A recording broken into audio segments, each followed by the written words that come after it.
যুক্তরাষ্ট্রের নিউ ইয়র্কে বাংলাদেশের জনপ্রিয় ব্যান্ড মাইলসের এক বর্ণাঢ্য ও স্মরণীয় কনসার্ট অনুষ্ঠিত হয়েছে। গত ২৭ জুন রাতে কুইন্সের উডসাইড এলাকায় কুইন্স থিয়েটারে অনুষ্ঠিত এই আয়োজন ছিল প্রবাসে বাংলা সঙ্গীত ও সংস্কৃতির এক অনন্য উৎসব। গ্যালাক্সি মিডিয়ার আয়োজনে এবং গোল্ডেন এইজ হোম কেয়ারের উপস্থাপনায় অনুষ্ঠিত এই সাংস্কৃতিক সন্ধ্যার সহযোগিতায় ছিল New York senior adult day care. অনুষ্ঠান সঞ্চালনা করেন উপস্থাপিকা রেজওয়ানা আলভিস।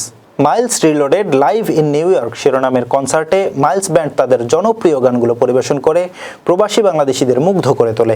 পুরো অডিটোরিয়াম জুড়ে সৃষ্টি হয় উৎসব মুখর পরিবেশ।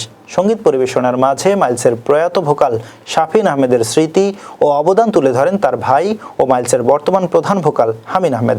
এ সময় দর্শকদের মাঝে এক আবেগঘন মুহূর্ত তৈরি হয়। পুরো মিলনায়তন জুড়ে নেমে আসে পিনপতন নীরবতা।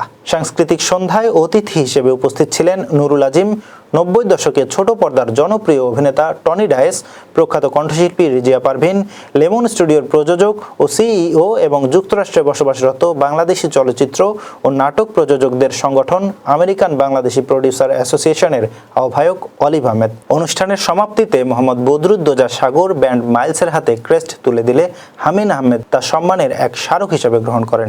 এছাড়াও আমন্ত্রিত অতিথিদের হাতে সম্মাননা ক্রেস্ট তুলে দেন আয়োজকরা।